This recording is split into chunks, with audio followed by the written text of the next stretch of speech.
नमस्कार दोस्तों, अनोखियां स्टोरी में आपका दिल से स्वागत है। दोस्तों, बहुत समय पहले एक समृद्ध राज्य था जहां हर कोई सुखी और संतुष्ट जीवन जीता था। लेकिन राज्य की राजकुमारी चांदनी रहस्यमयी रूप से बीमार रहने लगी। वह हर दिन कमजोर होती जा रही थी और उसके चेहरे की चमक फीकी पड़ रही थी। सभी वैद्य और विद्वान उसकी बीमारी का कारण समझने में असमर्थ थे। एक दिन राज्य में एक रहस्यमय तांत्रिक का आगमन हुआ।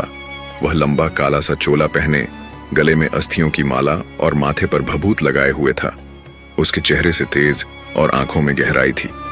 लोग कहते थे कि उसकी सिद्धियों से किसी भी समस्या का समाधान हो सकता है।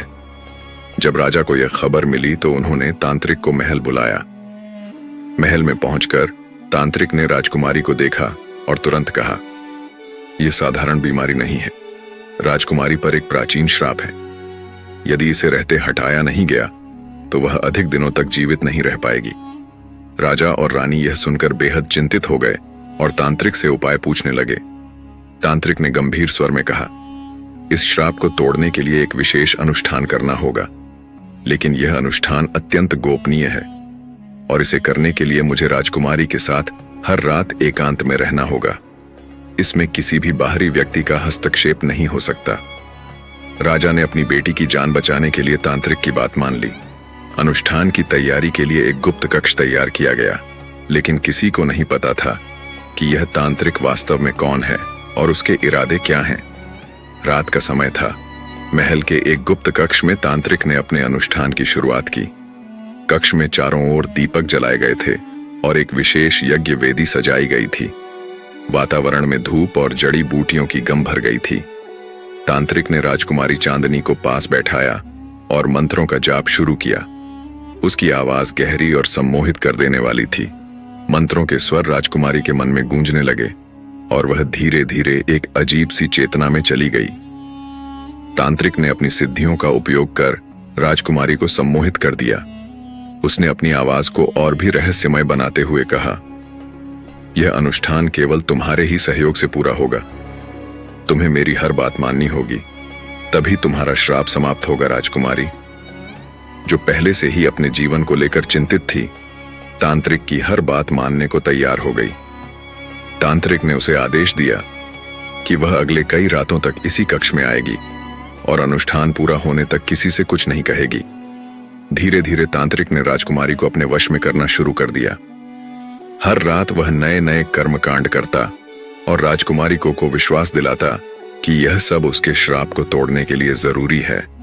उसने अपनी मंत्र विद्या और सम्मोहना को ऐसा महसूस कराया कि वह उसके बिना सुरक्षित नहीं रह सकती। इस दौरान राजकुमारी को कई बार अजीब सपने आते और वह अचेतन अवस्था में रहस्यमय घटनाओं का अनुभव करती। लेकिन तांत्रिक के प्रभाव में होने के कारण वह यह सब कुछ सामान्य मानने लगी। कुछ ही दिनों में तांत्रिक ने अपनी सिद्धियों और मानसिक प्रभाव से राजकुमारी पर पूरा नियंत्रण स्थापित कर लिया। हर रात अनुष्ठान के नाम पर वह राजकुमारी को गुप्त कक्ष में बुलाता और उसके साथ समय बिताता।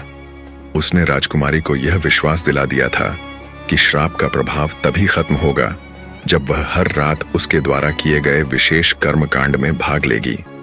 धीरे धीरे तांत्रिक ने अपने जादुई मंत्रों और सम्मोहन से राजकुमारी को शारीरिक और मानसिक रूप से अपने वश में कर लिया। वह राजकुमारी से कहता, तुम्हारी आत्मा शापित है और इसे मुक्त करने के लिए तुम्हारा पूरी तरह से मेरी शक्तियों के अधीन होना आवश्यक है। राजकुमारी जो पूरी बात मानने लगी। तांत्रिक ने अपनी चालाकी से राजकुमार के साथ एक गुप्त संबंध बना लिया। यह संबंध अब अनुष्ठान से आगे बढ़ चुका था और तांत्रिक अपनी इच्छाओं को पूरा करने के लिए इसे जारी रखे हुए था। तांत्रिक हर रात अपनी सिद्धियों का उपयोग कर यह सुनिश्चित करता कि राजकुमारी को उसकी हर बात सही और अनिवार्य लगे। इस दौरान राजकुमारी का व्यवहार महल में बदलने लगा। वह अपने माता पिता और सेवकों से कटी कटी रहने लगी। किसी ने जब उससे कुछ पूछने की कोशिश की तो उसने इसे अनुष्ठान का रहस्य कहकर टाल दिया। तांत्रिक ने उसे चेतावनी दी थी कि यदि उसने किसी से कुछ कहा तो श्राप पहले से भी अधिक भयंकर हो जाएगा। तांत्रिक की योजना सफल हो रही थी, केवल राजकुमारी पर ही नहीं बल्कि धीरे धीरे पूरे महल पर अपनी पकड़ मजबूत कर रहा था।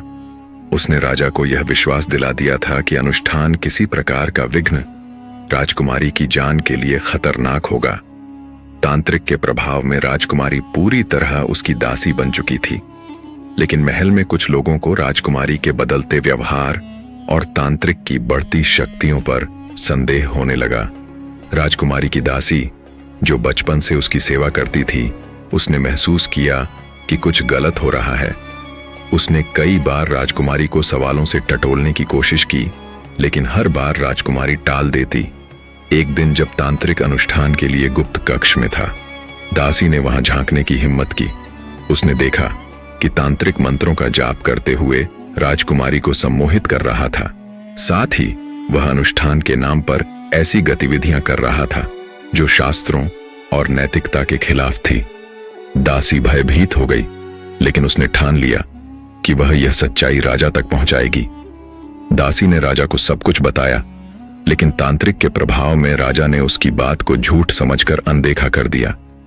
राजा को यकीन था कि तांत्रिक राजकुमारी को श्राप से मुक्त कर रहा है। इस बीच महल में एक ज्ञानी गुरु का आगमन हुआ। वह दूर दराज के स्थानों में अपनी तपस्या और दिव्य दृष्टि के लिए प्रसिद्ध था। दासी ने अपनी चिंता गुरु के सामने रखी। गुरु ने गहरी साधना के बाद कहा, यह तांत्रिक कोई सिद्ध पुरुष नहीं, बल्कि एक पापी और छलिया है। वह अनुष्ठान के नाम पर अपनी कुटिल इच्छाओं की पूर्ति कर रहा है। गुरु ने राजा को सचेत करते हुए कहा, यदि समय रहते इसे रोका नहीं गया तो यह न केवल राजकुमारी बल्कि पूरे राज्य का विनाश कर देगा। राजा को अब गुरु की बातों पर विश्वास हुआ और उन्होंने गुप्त रूप से तांत्रिक की हर गतिविधि पर नजर रखने का आदेश दिया। राजा ने अपने गुप्तचरों को तांत्रिक के अनुष्ठान को देखने भेजा। जो उन्होंने देखा उसने राजा को हिलाकर रख दिया। तांत्रिक राजकुमारी के शारीरिक और मानसिक शोषण में लिप्त था। यह जानकर राजा को गहरा आघात लगा और उन्होंने तुरंत तांत्रिक को पकड़ने की योजना बनाई। राजा ने अपने गुप्तचरों से मिली जानकारी के आधार पर तांत्रिक को सबक सिखाने की योजना बनाई, लेकिन गुरु ने जताया कि तांत्रिक अत्यंत शक्तिशाली है और उसे हराने के लिए मानसिक दृढ़ता और दिव्य शक्तियों का सहारा लेना होगा। गुरु ने कहा, यदि उसे तुरंत रोका नहीं गया तो वह राजकुमारी के साथ साथ पूरे राज्य को अपने अधीन कर लेगा। गुरु ने राजा के साथ एक युक्ति बनाई। उन्होंने घोषणा की कि अगली रात स्वयं एक विशेष यज्ञ आयोजित करेंगे, जिसमें तांत्रिक को भी आमंत्रित किया जाएगा। राजा ने यह बात तांत्रिक तक पहुंचाई और उसे इस यज्ञ में भाग लेने को कहा।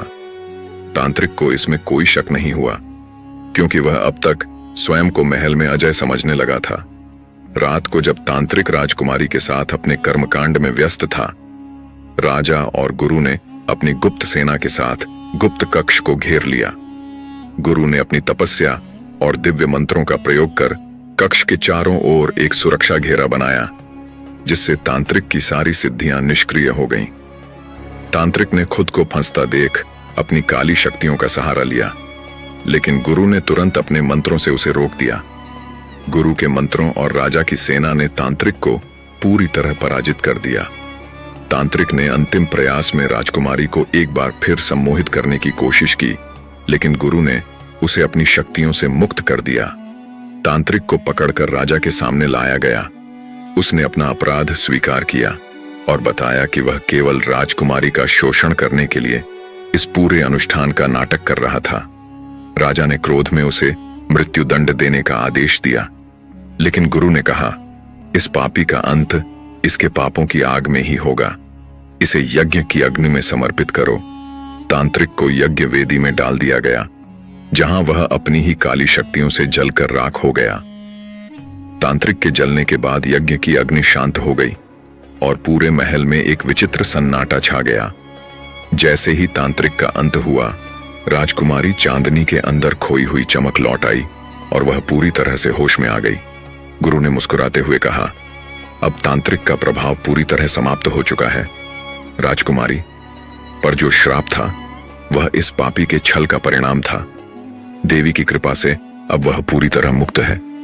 राजा और रानी ने राजकुमारी को गले लगाकर चैन की सांस ली और महल में सभी ने गुरु को धन्यवाद दिया और राज्य में एक भव्य यज्ञ का आयोजन किया, जिसमें राज्य की भलाई और शांति के लिए प्रार्थना की गई। गुरु ने राजा को यह भी सलाह दी कि भविष्य में अंधविश्वास और पाखंड से बचने के लिए राज्य में शिक्षित और जागरूक वातावरण का निर्माण करें।